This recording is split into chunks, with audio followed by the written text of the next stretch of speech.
The apocalypse. Tick-tock. Hello friends, welcome back to the my channel. आज मैं आप लोगों के लिए डार्क सीजन 2 की लास्ट वीडियो लेकर आया हूं, जिसमें हम एपिसोड 7 और 8 की कहानी को जानेंगे। वहीं वीडियो के आखिर में मैं इस सीरीज से जुड़ी हुई सारी कंफ्यूजिंग गुत्थी के बारे में भी बातें करूंगा। तो जैसा कि हमने पिछली वीडियो में देखा, एडम ही इन सभी चीजों का मास्टरमाइंड है और उसने ही ट्रैवलर जोनस को मैनिपुलेट करके 2019 में भेजा ताकि वो अपने पिता को आत्महत्या करने से रोक सके। पर यहाँ पर ट्रैवलर जोनस अपने पिता को आत्महत्या करने से नहीं रोक पाता है। वहीं वीडियो शुरू होने से पहले मैं आपको बताना चाहता हूं कि ये वीडियो काफी ज्यादा कंफ्यूजिंग होने वाला है, क्योंकि इस वीडियो में सीरीज में दिखाए गए सारे कैरेक्टर एक ही टाइमलाइन में आकर के मिलेंगे। इसीलिए आप लोग स्क्रीन पे दिखाए गए टाइमलाइन और ईयर को ध्यान से देखिएगा ताकि आप आसानी से इसे समझ सकें। तो चलिए अब शुरू करते हैं आज की वीडियो को। तो एपिसोड 7 की शुरुआत 1954 में होती है, जहाँ पे हम ईगॉन को देखते हैं। यहाँ पे पुलिस वालों को ओल्ड क्लॉडिया की बॉडी मिल गई थी और वो सभी लोग इसे इन्वेस्टिगेट कर रहे थे। और अब यहाँ पे सभी डॉक्टर का कहना होता है कि ये बॉडी रेडिएशन से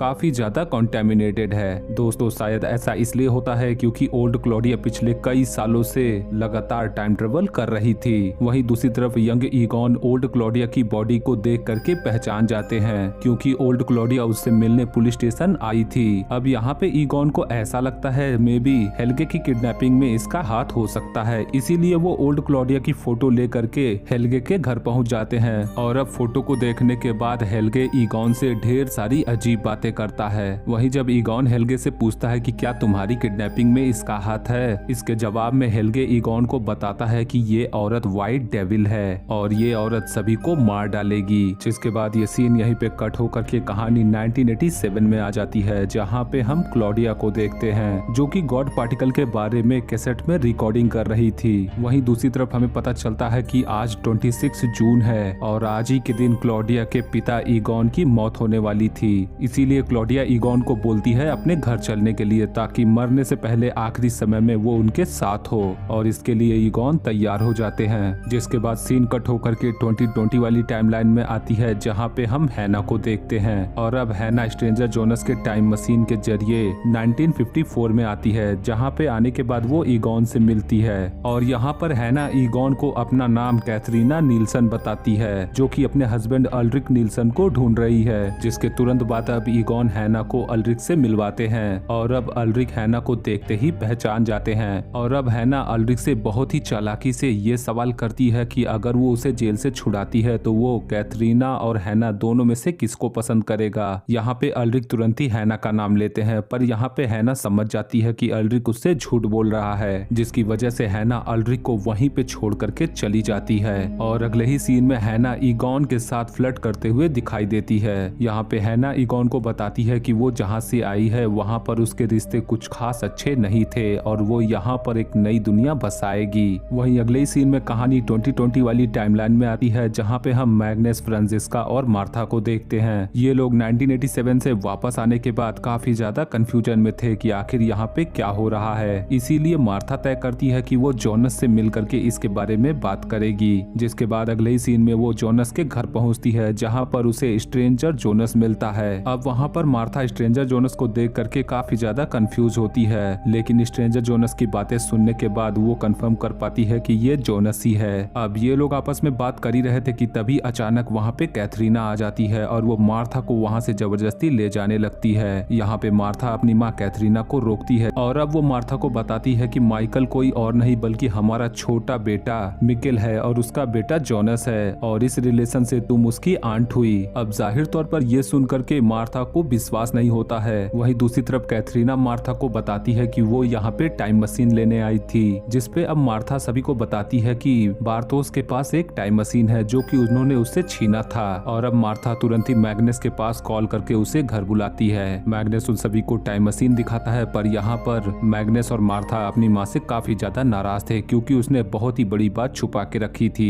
जिसके बाद ये सीन यहीं पे कट हो जाती है। अब अगले ही सीन में हम पीटर और शॉर्ले को देखते हैं, जहाँ पे शॉर्ले अपने हस्बैंड पीटर को बताती है कि नोवा ने उन्हें एक वार्निंग दी है और नोवा के हिसाब से ये दुनिया बहुत ही जल्द खत्म होने वाली है और दुनिया खत्म होने के दौरान वही लोग जिंदा रहेंगे जो किसी बंकर या सीक्रेट जगह पे छुपे होंगे। वहीं अगले ही सीन में हम क्लॉसन को देखते हैं जो कि अलेक्जेंडर टीडमैन को किसी दूसरे की आइडेंटिटी चुराने के जुर्म में गिरफ्तार कर लेता है। अब अगर आप लोगों ने सीजन 1 की एक्सप्लेनेशन देख रखी है तो आप लोगों को पता होगा कि अलेक्जेंडर ने किसी और को मार करके उसकी आइडेंटिटी को चुराया था और यहाँ पे हमें पता चलता है कि अलेक्जेंडर ने जिसकी आइडेंटिटी चुराई थी वो कोई और नहीं बल्कि क्लॉसन का भाई था जिसका नाम अलेक्जेंडर कोलर था। क्योंकि जैसा कि हम सभी जानते हैं कि यहाँ पे अलेक्जेंडर का असली नाम बोरिस नीलवर्ल्ड था और अलेक्जेंडर को मार करके उसने उसकी आइडेंटिटी चुराई थी और रेजिना से शादी करने के बाद उसने अपना सरनेम बदल करके टीडमैन कर लिया। तो दोस्तों यहाँ पे यही कारण था कि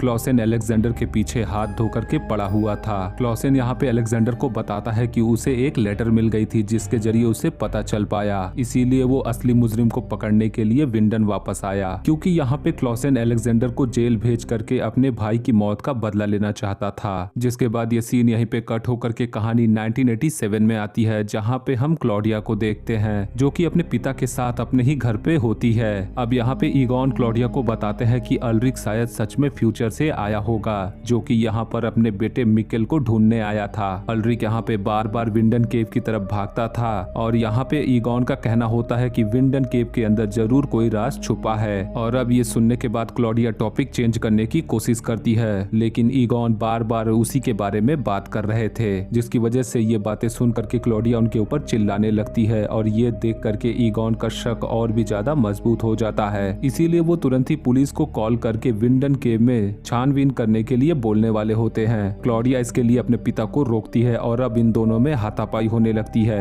और इसी हाथापाई में ईगॉन अचानक जमीन पे गिर जाते हैं जिसकी वजह से उनके सर पे चोट लग जाती है। और अब ये देख करके क्लॉडिया बहुत ही ज्यादा परेशान हो जाती है और वो तुरंत ही एम्बुलेंस को कॉल करती है, पर उसे बहुत ही जल्द रियलाइज हो जाता है कि अगर वो ऐसा करेगी तो पूरा शक उसी के ऊपर आएगा, इसीलिए अब वो तुरंत ही कॉल कट कर देती है। यहाँ पे क्लॉडिया समझ जाती है कि इस सफर में उसे कई सारे सेक्रीफाइस देने होंगे और ये सब कुछ देख करके क्लॉडिया वहीं पे रोती है। वहीं एपिसोड के लास्ट सीन में हम 1987 में ट्रैवलर जोनस को देखते हैं जो कि क्लॉडिया से आकर के मिलता है। यहाँ पे ट्रैवलर जोनस क्लॉडिया को बताता है कि ये सब कुछ बदला जा सकता है, इसीलिए वो उसके साथ चले। अब दोस्तों यहाँ पे ट्रैवलर जोनस ओल्ड क्लॉडिया के कहने पे आया था क्योंकि लास्ट टाइम ओल्ड क्लॉडिया ही ट्रैवलर जोनस को अपने साथ ले गई थी, जिसके बाद क्लॉडिया जोनस के साथ वहाँ से निकल जाती है। अब एपिसोड 8 की शुरुआत में हम 2054 में एलिजाबेथ को देखते हैं। यहाँ पे एलिजाबेथ अपनी पुरानी तस्वीरें देख रही थी और इस तस्वीर में एलिजाबेथ नोवा के साथ होती है और उनकी एक बेटी होती है। और अब हम यहाँ पे समझ पाते हैं कि ये छोटी बच्ची कोई और नहीं बल्कि शॉर्ले है, पर 2020 वाली टाइमलाइन में एलिजाबेथ शॉर्ले की बेटी है,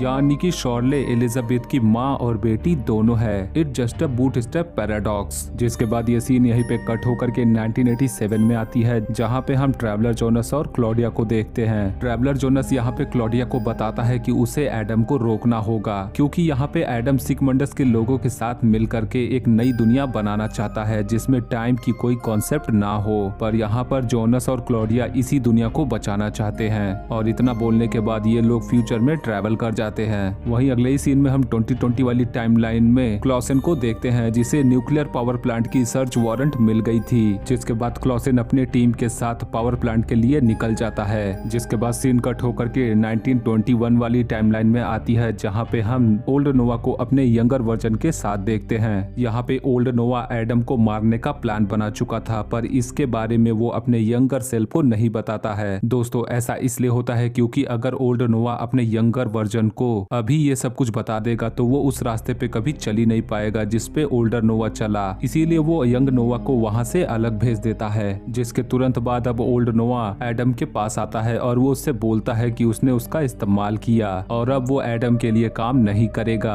और इतना बोलने के बाद वो उसके ऊपर गन पॉइंट कर देता है, पर अजीब कारण से ये गन चलती ही नहीं है। और अब यहाँ पे एडम उसे बताता है कि उसने अपना फ्यूचर देख रखा है जिसमें वो फ्यूचर में भी कई सालों तक जिंदा है, इसीलिए वो आज मर नहीं सकता है क्योंकि उसका फ्यूचर सेल्फ एग्जिस्ट करता है। और अब यहाँ पर एडम नोवा को बताता है कि शॉर्ले की माँ कोई और नहीं बल्कि उसकी बेटी इलिजाबेथ है। अब यहाँ पर इन दोनों की बातें चली रही थी कि तभी वहाँ पे एग्नेस आ जाती है और एडम के इशारे पर वो नोवा को शूट कर देती है, जिसकी वजह से वो वहीं पे मारा जाता है। Is a very sad moment, क्योंकि यहाँ पर एग्नेस ने अपने खुद के भाई को मार डाला। जिसके बाद ये सीन यहीं पे कट होकर के 2020 वाली टाइमलाइन में आती है, जहाँ पे हम शॉर्ले को देखते हैं। अब यहाँ पे शॉर्ले वाइलर से मिल करके न्यूक्लियर वेस्ट के बारे में पूछती है, जिसपे वाइलर का कहना होता है कि उसने अलेक्जेंडर के साथ मिलकर के न्यूक्लियर वेस्ट को पावर प्लांट के अंदर ही जमीन में दबा दिया था। अब ये सुनने के बाद शॉर्ले तुरंत ही पावर प्लांट की तरफ निकल जाती है, क्योंकि क्लॉसन अपनी टीम के साथ उस न्यूक्लियर वेस्ट को ढूंढने के लिए चला गया था।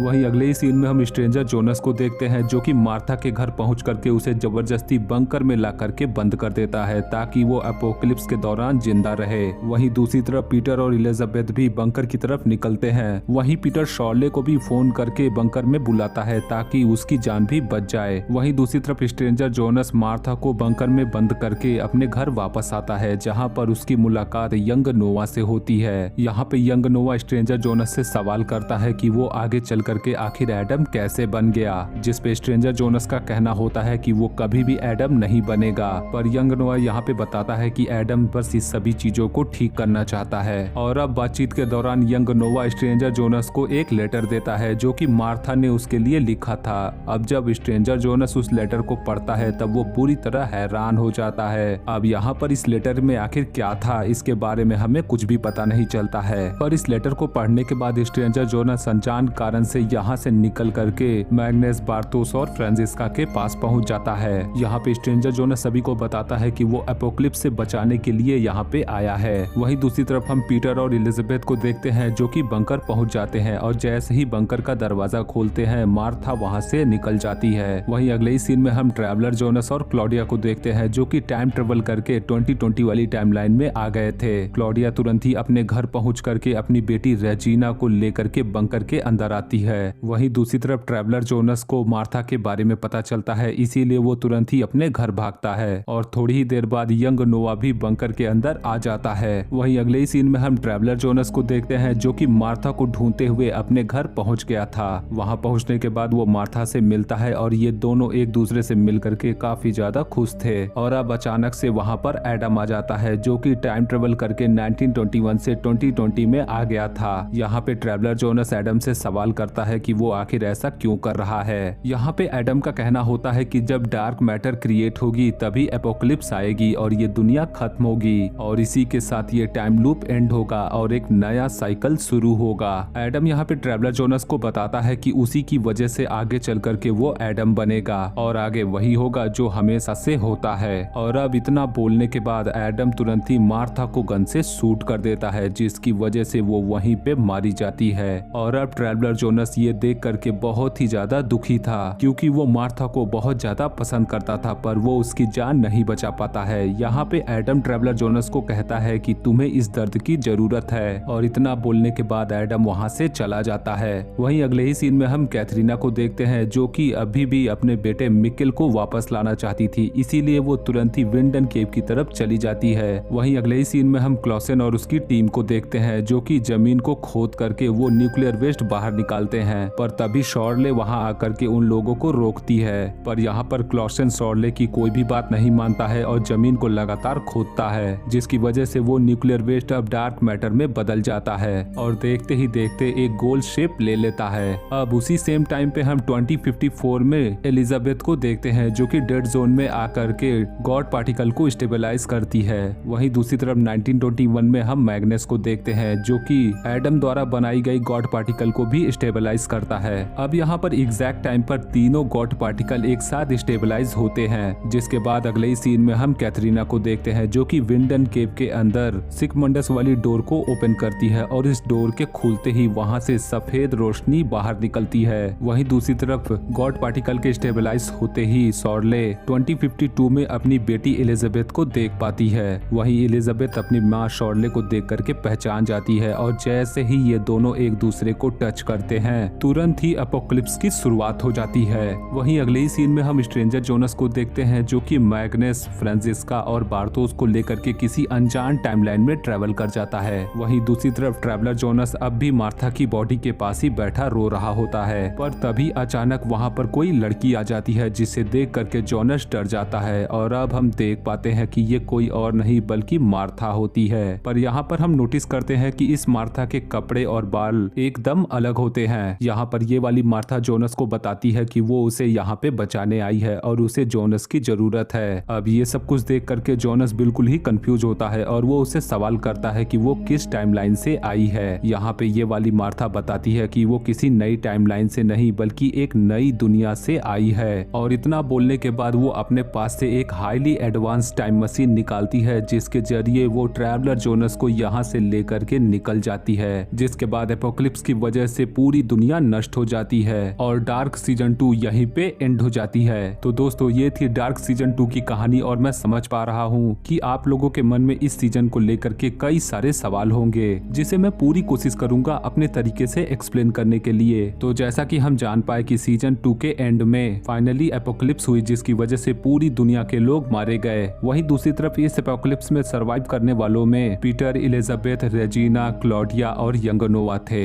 वहीं दूसरी तरफ स्ट्रेंजर जोनस, मैग्नस, फ्रांजिस्का और बार्थोस के साथ किसी अननोन टाइमलाइन में चला जाता है। वहीं दूसरी तरफ अगर हम बात करें उस मार्था की जो कि दूसरी दुनिया से आई है, तो ये देख करके हम साफ समझ पाते हैं कि यहाँ पर टाइम ट्रेवल के साथ साथ मल्टीवर्स की कॉन्सेप्ट भी आ गई है। क्योंकि अगर आपने उस मार्था की बात सुनी होगी तो वो बताती है कि उसे जोनस की जरूरत है, यानी कि उसके हिसाब से उसकी दुनिया में जोनस मौजूद नहीं है। इस बात का पता हमें इसलिए चलता है क्योंकि अगर आपने क्लॉडिया की बात सुनी होगी तो वो जोनस को बताती है कि उसने ऐसी दुनिया देखी है जहाँ पे जोनस मौजूद नहीं है और वो दुनिया इस दुनिया से भी ज्यादा खराब है। वहीं दूसरी तरफ इस वाली मार्था के पास हमने एक एडवांस टाइम मशीन देखी। तो आप लोगों में से जिन्होंने भी मेरी पिछली वीडियो की एक्सप्लेनेशन देख रखी है तो आपको याद होगा इसी टाइम मशीन की फोटो हमने एटम के घर में कमरे में लगी हुई देखी थी। वहीं दूसरी तरफ हम क्लॉडिया के बारे में भी जान पाए कि वो आखिर इन सभी चीजों में कैसे इन्वॉल्व हुई। वहीं दूसरी तरफ क्लॉडिया और जोनस इस दुनिया को बचाने की कोशिश कर रहे हैं। वहीं सीजन 2 के लास्ट का सबसे इम्पोर्टेंट सवाल कि आखिर डार्क सीरीज में दिखाई गई सभी फैमिलीज किसके जरिए ओरिजिनेट हुए हैं, क्योंकि पूरी सीरीज के दौरान अगर आपने ध्यान दिया होगा तो ये सभी लोग अपने टाइम लूप में फंसे होने के कारण एक दूसरे के पास्ट, फ्यूचर और प्रेजेंट से इन्फ्लुएंस हुए हैं। जिसका सबसे बड़ा एग्जांपल ये है कि मिकेल ही 2019 से टाइम ट्रेवल करके 1986 में पहुंचा, जिसके बाद वो माइकल बना।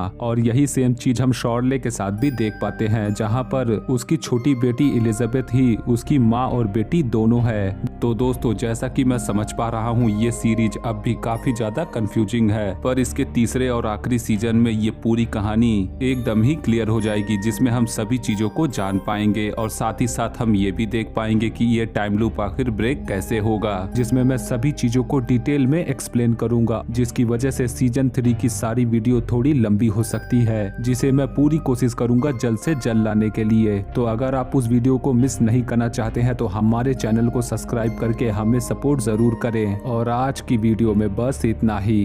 वीडियो अच्छा लगे तो वीडियो को लाइक और शेयर जरूर करें और आने वाली वीडियोस की नोटिफिकेशन पाने के लिए हमारे चैनल को जरूर सब्सक्राइब करें। मिलूंगा आपसे अगली वीडियो में, तब तक के लिए गुड लक।